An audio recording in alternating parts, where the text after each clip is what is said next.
Hello guys, welcome all of you to today's Farmcast. Today also we'll discuss 5 drugs of choice, 1 monoclonal antibody and a few questions asked by the students as doubts. Let's begin with the drugs of choice guys for today. The first one being postpartum hemorrhage. So guys, for PPH, postpartum hemorrhage is an easy one. The drug of choice is oxytocin, and in case the patient is not responding to oxytocin, we can use some other drugs, like we can use prostaglandin analogs, right? Prostaglandin analogs like misoprostol, carboprost, dinoprostone.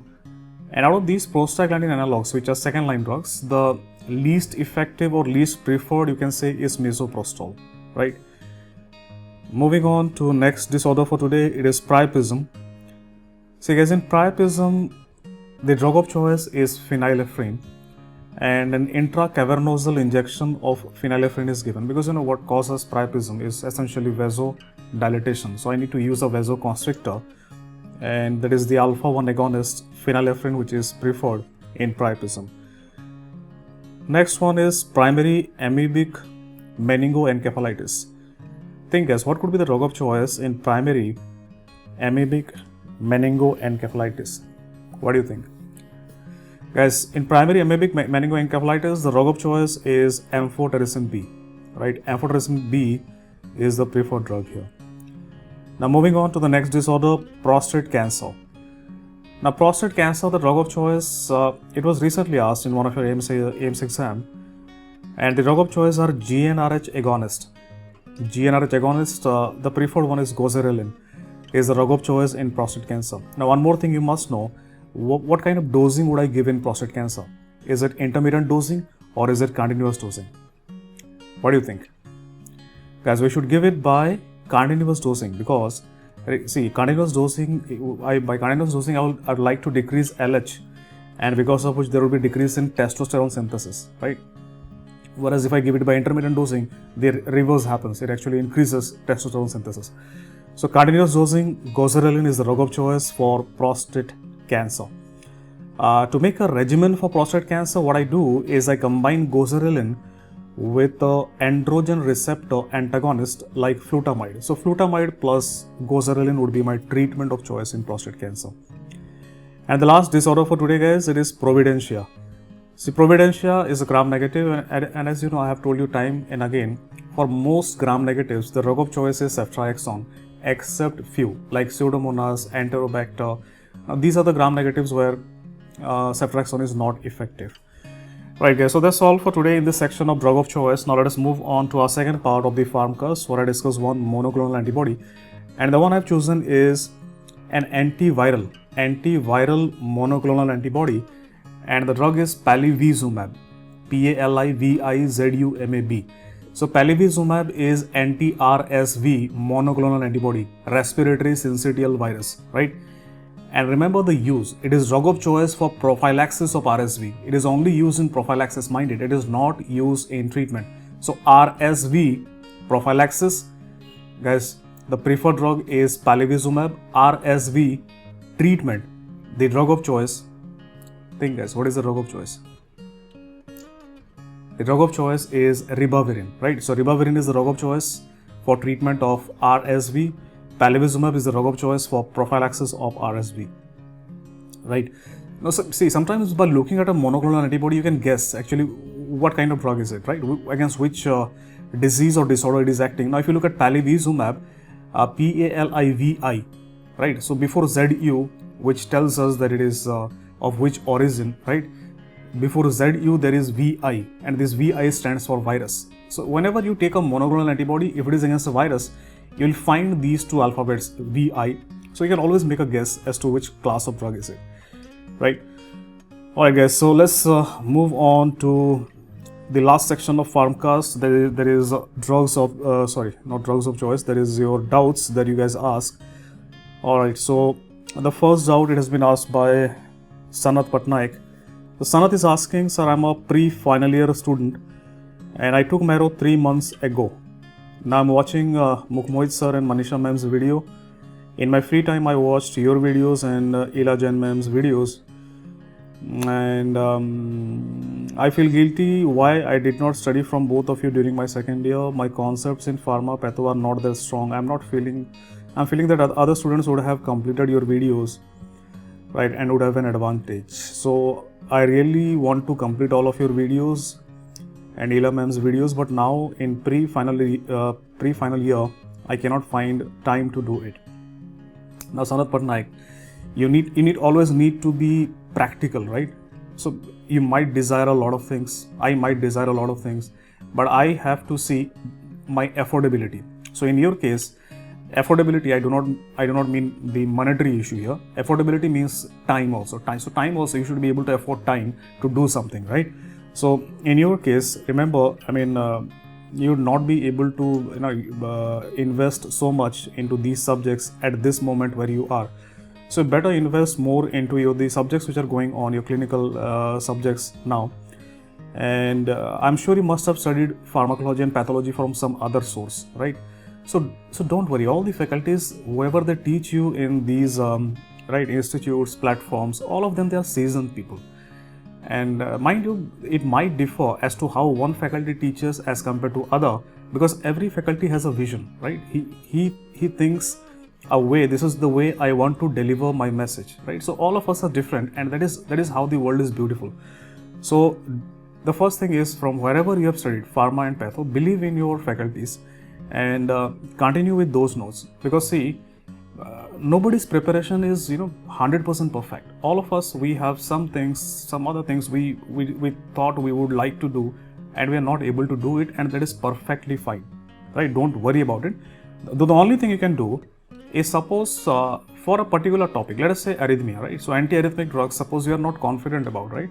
So you can just go and watch that particular topic, and so that whatever leaks you have in your boat, you can seal those leaks, rather than building the whole boat once again. That would be a Herculean task now. Now, if you were in second year, you could have done that now, but otherwise during your internship you can do that, right? So if you are too much weak in pharma or patho, then in your internship you can dedicate 1 or 2 hours every day, so just to cover up that subject. Otherwise it's okay, don't worry much. Coming to the next doubt, guys, it has been asked by Raghavendra K. Sir, I've started preparing since 7 months, and from starting I was able to read for 10 hours, and now I'm struggling even 6 to 7 hours, and I've completed 10 subjects revision, and I'm not getting better score in GT, less than 500, and even I'm getting depressed, sir.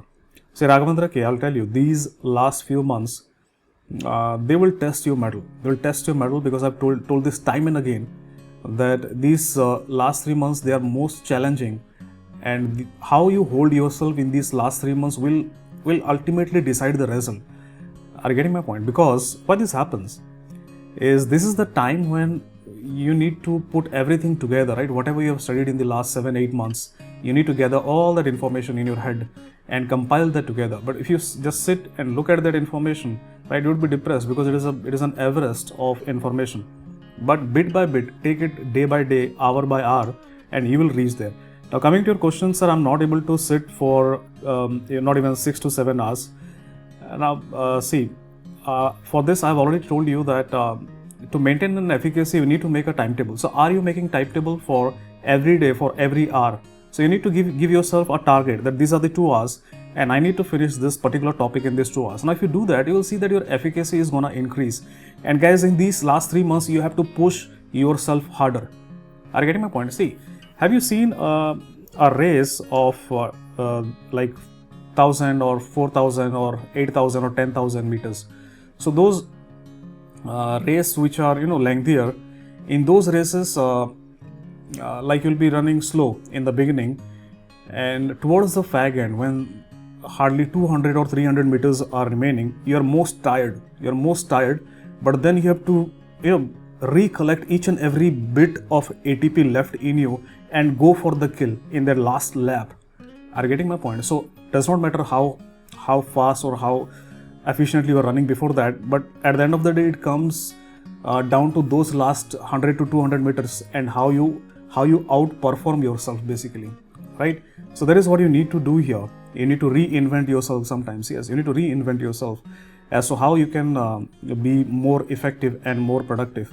So if you are not able to study continuously notes, so try to reinvent, try to jumble up with your QBank and image-based videos and notes. So try to, let us say, study for 2 hours notes, then 1 hour QBank, then study 2 hours note, then 1 hour of image-based discussion. So try to spice up things, right, to increase your efficiency so that you are not bored at the end of the day.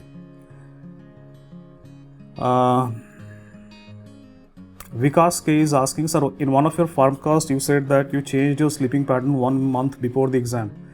I'm also trying to do the same from 1 week but not able to sleep before 5 a.m. Please suggest something, sir. Vikas K, this is very difficult part. This is a very difficult part because when you play around with your sleep hygiene, then you'll have problems to get it back on track. So I'll tell you what I did is I would also sleep 4 o'clock, 5 o'clock in the morning, and then I was also not able to regularize my sleep. So what I did is one day, usually I would sleep at 4 or 5 o'clock, get up at 12 o'clock or 1 o'clock, like that. But one day what I did when I was trying to regularize my rhythm, right, my sleeping rhythm, what I did was I slept at 4 or 5 o'clock and I set the alarm after 4 hours. So I woke up at 8 or 9 o'clock. So I sleep deprived myself so that I will be able to fall asleep faster on that night, and that is how it worked. Though it is difficult when you play around with your sleep hygiene.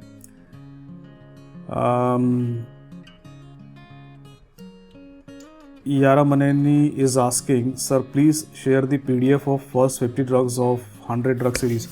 Yara Maneni, you'll find those drugs in my Insta profile. You'll also find those in my Telegram channels. I posted all of them. They are present in my Telegram channel. You can go and find it there. Though I'll be sharing the PDF after I complete the 100 drugs, right? So I have to compile that PDF. I have not yet compiled that PDF. All right. Coming to the next doubt, it has been asked by Raja Ram is asking a doubt. Sir, this is funny, but about our damaging back. How will I manage the back pain and sitting position for long time study in normal chair and to avoid abnormal postures? I don't think I can help you with this, Rajaram. I think the orthopedics guy, they would be more, precise with the thing they can tell you about this than me. Though, these are the drawbacks of the bolus study that we go through because it is inhumane, right? Sitting for 10 hours, studying throughout the nights, and in fact, the spectacles that you see I wear today is because of my PG preparation, because I would be awake throughout the night staring at my notes, and my spectacles, they are not spherical lenses, they are cylindrical lenses. So what I am having is astigmatism, and the cause of astigmatism, it is irregular cornea, right? So what I got it from is 7 to 8 months of sleepless nights, right? So nevertheless, guys, these are the sacrifices that we have to make. But yeah, back is something more, serious and scary. So I think you can go for some ergonomic chairs and all. And better, I would advise you, if you are having some problem, you should consult an orthopedics. You can ask the orthopedics faculty, right? They will guide you. Right, guys, coming to the last doubt for today, it has been asked by MA. And MA is asking something which is more of medico-social cause, right? More medico-social kind of things asking. So I'm currently an intern working at an MCH and has been turned to a level 4 COVID hospital. It has been 8 months that I found the working environment is much different from that a student faces during his UG days. Hardly I see anyone smiling or any teacher of any department asking any intern if his health is well or not, or if he has enough food, right? Interactions has more become master servant type with negative criticisms. The effect is that majority of days do not seem to be productive in terms of anything, including academics. And I think I have become a pessimist. Right, I'll be giving mid-year exams from 2021. Sir, kindly tell something regarding this, how to get boosted up and stay positive. See, MA, the thing that you're asking me about this is, if you want to know why this is happening, I think you should have ample amount of evidence around you why this is happening. because these are not not good times, not for anybody, not for anybody, and especially for people who are the frontline workers, like the medical personals, doctors, nurses, right, and even for the other people in the government sector who are working towards regularization of these things, who are working on the COVID centers and quarantine centers, etc. So usually, if you look at the medical field, even before Corona, right, even before Corona, one thing you would agree that medical field in India is overstressed, right? The workforce is overstretched. So you're basically working or you're doing something which is more than the capacity of a person. And when I mean capacity, I mean to say when you do some work, right, you should come out of that work every day happy and without affect to your psychological well-being.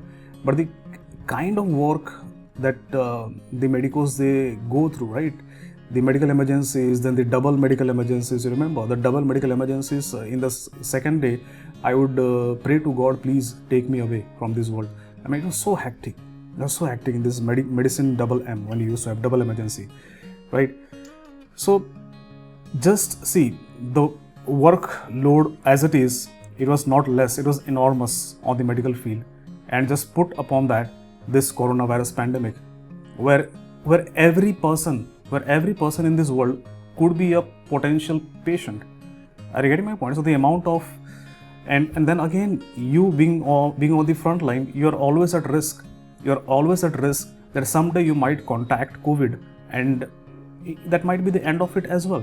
Because you can see a lot of doctors left and right, they are right sacrificing their lives for this COVID.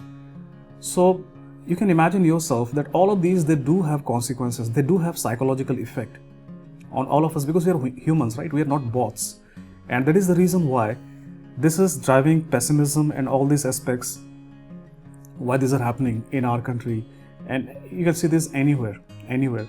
So if you compare India to some other countries, Western countries and all, then you can see that in those countries, at least they are well paid and their working hours are regularized. In our countries, right, the working hours are not regularized, especially for the junior doctors.